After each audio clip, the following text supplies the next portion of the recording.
You ever just hit that absolute breaking point? That moment when someone tries to manipulate you one last time, and instead of fighting, begging, or even reacting, you just agree? My ex-girlfriend thought she was pulling a classic relationship test by threatening to break up with me. What she got instead was her entire life packed and out the door within the hour. I was 31, just sitting at my desk, trying to make sense of some quarterly reports, when Madison's text popped up. Madison, 28, who'd been playing these toxic games for months. Her text read, "I think maybe we need to break up. This isn't working anymore." I stared at that screen for a solid 30 seconds, maybe more. And you know what? There was no shock, no heartbreak, just this overwhelming wave of pure, unadulterated relief. It was like a dam breaking inside me. She'd been pulling this manipulation tactic every few weeks, usually when she didn't get her way about something trivial. The last time? Because I couldn't take a random Wednesday off work for her friend's pool party. But this time I was done playing. My fingers flew across the keyboard. "I agree. Your stuff will be on the porch in an hour." The typing bubbles appeared immediately, disappeared, reappeared, then a flood of texts. "Wait, what?" I was joking. "Babe, I was just upset. Call me. This isn't funny. I was testing you." Testing me. There it was. The admission, the gaslighting, the games, all laid bare. In that moment, something in me just snapped. Not with anger, but with a cold, clear resolve. I put my phone on silent. I wasn't going back to the quarterly reports. I was getting to work on something else entirely. Packing. 2 years. 2 years of her gradually moving in without ever officially living here. It was time to reverse that process. I started in the bathroom. Her 17 different shampoos. Seriously, why? Face masks. That stupidly expensive straightener she absolutely had to have. The medicine cabinet looked completely empty without her stuff. Good. Bedroom next. Clothes she left for convenience. The jewelry box on my dresser. Those ridiculous decorative pillows that served no purpose except making it impossible to actually sleep. The fake plant she insisted made the room pop. Into the boxes. Living room. Her yoga mat. The books she never read but displayed for aesthetics. That scratchy blanket that matched the vibe but felt like sandpaper. The framed photo of us from her cousin's wedding. She looked great. I looked trapped. Pretty accurate, actually. Finally, the kitchen. Her specialty coffee pods. The juicer she used exactly twice. Fancy wine glasses for the wine she only drank for Instagram stories. The air fryer she begged for, used once, then complained it took up too much counter space. 45 minutes. That's all it took. 6 boxes and 3 garbage bags. Neatly organized, ready for pickup. My phone, meanwhile, was nuclear. 47 missed calls. I lost count of the texts. Voicemails. I checked those later for entertainment value. I placed everything on the porch, stepped back, and took a photo. Then I sent it. "Everything's outside. Please collect within 2 hours, or it goes to the curb for donation pickup." Her reply was immediate. "You can't do this. I pay rent." Oh, really? She didn't. She'd chip in for groceries occasionally. And by occasionally, I mean twice in 6 months. "I'm coming over. We're talking about this. You're overreacting." It was a joke. A joke, right? Like when she jokingly threatened to burn my vintage band tees because I went to my brother's bachelor party instead of her work event. Or when she jokingly posted on Facebook that she was single after I couldn't afford the Tiffany bracelet she wanted. Hilarious. 20 minutes later, her car screeched into my driveway. She was out of the vehicle before it had even fully stopped, mascara already running. I watched through the doorbell camera as Madison started banging on my door. "Open up. This is insane." I spoke calmly into the camera. "Your stuff's on the porch. Please take it and go." "I'm not leaving until we talk," she screamed back. "Then I'll call the police for trespassing." "Your choice." She grabbed the first box and threw it at my door. Class act. Then she actually sat on my porch steps and called in reinforcements. Speakerphone, of course. "Sweetie, what's happening?" It was her mom. "Mom, he's throwing me out over a text." Madison wailed. Her mom, sounding confused, asked, "What did the text say?" Madison paused. A very long pause. I maybe suggested we break up, but I was kidding. Even through the phone, the silence from her mom was deafening. "Madison. Grace. You didn't." Then Madison tried to save face. It was a test to see if he'd fight for me. Her mom let out a heavy sigh. Madison started banging on my door. Open up. This is insane. I spoke calmly into the camera. Your stuff's on the porch. Please take it and go. I'm not leaving until we talk, she screamed back. Then I'll call the police for trespassing. Your choice. She grabbed the first box and threw it at my door. Class act. Then she actually sat on my porch steps and called in reinforcements. Speakerphone, of course. Sweetie, what's happening? It was her mom. Mom, he's throwing me out over a text. Madison wailed. Her mom, sounding confused, asked, what did the text say? Madison paused. A very long pause. I maybe suggested we break up, but I was kidding. Even through the phone, the silence from her mom was deafening. Madison. Grace. You didn't. Then Madison tried to save face. It was a test to see if he'd fight for me. Her mom let out a heavy sigh. Come home. We'll talk. Plot twist. Her mom was on my side. Love that for me. But Madison wasn't done. Oh no. This was just Act 1 of the entitlement show. Update 1. 3 days later, Madison's extinction burst was truly something to behold. Day 1 was denial. Day 2 was anger. Day 3 was bargaining, with a side of stalking. First, she tried the classic, I'm pregnant move. A text arrived at 2 a.m., we need to talk. I'm late. Late for what? My period. I might be pregnant. My reply. Interesting. You've been on birth control for years. Also, we haven't been intimate in 3 weeks because you said I was emotionally unavailable. Birth control fails, she fired back. You broke up with me. Sure. Take a test. Let me know if it's positive. We'll handle it through lawyers. You're seriously going to make me do this alone? You broke up with me. Remember your decision? Radio silence. Shocker. No pregnancy. Then came the social media assault. She posted a crying selfie with the caption, when you give someone 2 years of your life and they throw you out like trash over a misunderstanding. Her friends swarmed the comments. Men are trash. You deserve better, queen. His loss, babe. But some mutual friends knew the real story. My buddy Carlos commented, didn't you break up with him though? Madison deleted the post within an hour. Next, she tried the possession game. Claimed I had things of hers I didn't return. Her grandmother's ring? Never existed. A laptop charger? It was mine. Sentimental items? Be specific or shut up. Money I owed her. For what? I sent one text. Everything you left here was on the porch. You threw a box at my door, then left with it all. I have doorbell footage. Stop. Then she escalated to workplace drama. Yeah, she went there. She called my office, pretending to be from my doctor's office about urgent test results. The receptionist, bless her heart, put her through to my cell. I recognized her voice immediately. Impersonating medical staff is illegal. I cut her off. I needed to talk to you, she yelled. This is harassment.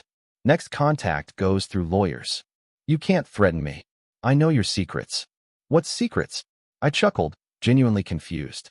That I watch football highlights and cooking videos? Terrifying. She hung up. But the peak entitlement came when she showed up at my gym. 6 a.m. I was mid-bench press when I saw her talking to the front desk, pointing right at me. Sir, the gym staff said, walking over. This woman says she's your girlfriend and lost her key card. Ex-girlfriend. I corrected, not even getting off the bench. We broke up 4 days ago. She's not authorized. Babe, don't be like this, she pleaded. I looked at the staff. She texted me breaking up. I agreed. Now she's following me. Security got involved. She was escorted out, her membership flagged. She screamed about me, ruining her fitness journey. Girl hadn't been to the gym once in 2 years of membership that I paid for. That afternoon, I got a call from her friend Brittany. You need to take Madison back. Why? I asked, genuinely baffled. She's sleeping on my couch and crying constantly. It's been 3 days. Sounds like a you problem, Brittany. She made a mistake. Everyone tests their relationships. Healthy people don't, I stated flatly. She's threatening to do something dramatic. Like what? She bought a plane ticket to her ex's city. Cool. Hope they're happy. You're heartless. I'm single by her choice, Brittany. The ex-boyfriend move was pure manipulation. She wanted me to panic, beg her not to go, fight for her. Instead, I blocked her on everything and went about my life. Update 2. 2 weeks later, Madison's spiral accelerated when her tactics weren't working. The ex-boyfriend trip? Total fabrication. She actually went to her aunt's house 2 towns over and posted photos pretending to be in another state. Her cousin DM'd me the truth because even her own family was tired of the drama. But she wasn't done. Oh no. She actually hired a life coach, her friend who took an online course, to help her manifest me back. This coach, Serena, actually contacted me on LinkedIn. LinkedIn. Hi. I'm working with someone from your past to clear negative energy blocks. Serena's message began. Would you be open to a healing conversation about forgiveness? Closure is important for both parties.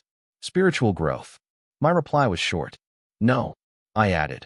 I'm closed spiritually and literally blocked. Then Madison tried the mutual friends approach. She started showing up at every group event, acting totally surprised to see me there. Game night at Carlos's place. Oh, I didn't know you'd be here. Carlos had literally texted her not to come because I'd confirmed. Trivia night at our usual bar? What a coincidence. She even posted about going on her Instagram story. Beach volleyball on Saturday. The universe keeps bringing us together. I just left, refusing to deal with that energy during my me time. Each time, she'd corner someone to talk about our misunderstanding and how I overreacted to a joke. Soon, people started actively avoiding her. Carlos told me she spent an entire party following different people, retelling the story, getting more dramatic each time. Version 1. I made a joke and he threw me out. Version 5. I was expressing feelings and he made me homeless. Version 10. He planned this. He wanted me gone. It was probably another woman.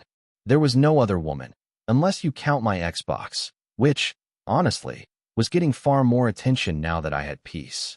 The restraining order threat became very real when she started showing up at my work. Not inside. She'd learned that lesson.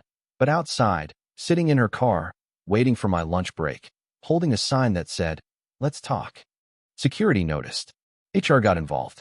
They offered to call the police. I said, next time. Next time was the very next day. Her sign now said, "You can't ignore love."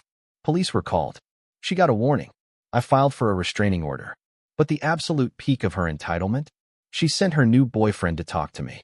Yeah, she found some poor guy named Trent on a dating app, convinced him I was the villain, and sent him to man up and confront me. This poor dude shows up at my door, puffing his chest out. "You Madison's ex?" Trent asked, trying to look tough. "Yep," I replied. "She said you threw her out over nothing. She broke up with me." I agreed. "She didn't like that." Trent scoffed. "She said you were abusive." "Oh, really? Did she say anything about the restraining order?" "The what?" I showed him the paperwork, the police reports, the doorbell footage of her throwing boxes, the screenshots of her admitting it was a test. Trent stood there, processing it all. His face went from angry to confused, then to pure shock. "Bro, I'm sorry. I had no idea," he finally said, his bravado completely gone. "She said you were stalking her." "Run, Trent," I advised. "Run fast." "Already am. Thanks for the heads up." He left. Madison called me, screaming, within 10 minutes. I didn't answer, but the voicemail was a chef's kiss. Apparently, I'd ruined her chance at happiness and poisoned Trent against her. Final update. 1 month later, the restraining order was officially granted.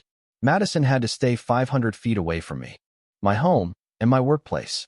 The judge meticulously read through all the evidence, the texts, doorbell footage, police reports, witness statements from my gym and office, and actually said, "Ma'am, you broke up with him." He accepted. Everything else is harassment. Madison tried to argue it was a miscommunication, and I knew she was joking. The judge, looking utterly bewildered, asked, "Why would someone joke about breaking up?" Her answer? "To see if he really loved me." The judge didn't even skip a beat. "Ma'am, that's manipulation, not communication." Order granted. But even that didn't stop her immediately. She tried working around it. Sent letters through mutual friends, returned unopened. Had her mom call me, blocked. Created fake social media accounts, reported. Showed up at places right when I was leaving, technically 500 feet. The last straw was when she applied to work at my company. Different department, but same building. HR flagged it immediately due to the restraining order. She threatened to sue for discrimination. Their legal team shut that down quick. Through the grapevine, I heard the aftermath. She lost most of her friend group when the full story came out. Brittany kicked her off the couch after the Trent incident. Her parents made her pay rent to live at home. She started therapy, court-mandated after violating the RO. She even lost her job, totally unrelated to me, after she no-showed following the court date. The last direct contact attempt was a letter from her therapist, an actual therapist requesting my help with Madison's closure process. My lawyer responded that any therapeutic closure Madison needed had to happen without my involvement and strictly within the bounds of the restraining order. 6 months later, life is peaceful. I've dated casually, nothing serious. Focused on work, got promoted, actually made some solid gym gains without all the drama. Replaced all her decorative nonsense with things I actually like. My place looks like an adult lives here, not a Pinterest board. I even ran into her mom at a grocery store last week. It was awkward, but civil. "I'm sorry about everything, Nolan," she said, looking genuinely remorseful. "Madison's really working on herself. Hope it goes well for her," I replied. "She knows she messed up with the testing thing. I never taught her that." "It's done now," I said, a slight smile forming. "Moving forward." "You're a good man," she finished. "She had a good thing." "Had?" I corrected gently, past tense. "Take care." And that's it. She tested our relationship by threatening to end it. I called her bluff by agreeing. She expected me to fight, beg, prove my love through some grand gesture. Instead, I packed her stuff and moved on. The lesson? When someone threatens to leave to manipulate you, let them. If they wanted to stay, they wouldn't threaten to go. And if it's a test, it's already failed. My only regret? Not doing it sooner. Those decorative pillows really were uncomfortable as hell. Oh, and Madison? Last I heard, she's dating some guy who loves playing those relationship games. They test each other constantly. Break up every other week. Perfect match, honestly. Me? I'm testing nothing except my new barbecue recipes and whether I can beat my personal record at the gym. Both are going better than any of her tests ever did. So, what would you have done in my shoes? Have you ever had someone play these kinds of manipulative games with your emotions? Let me know in the comments below. I really want to hear your stories.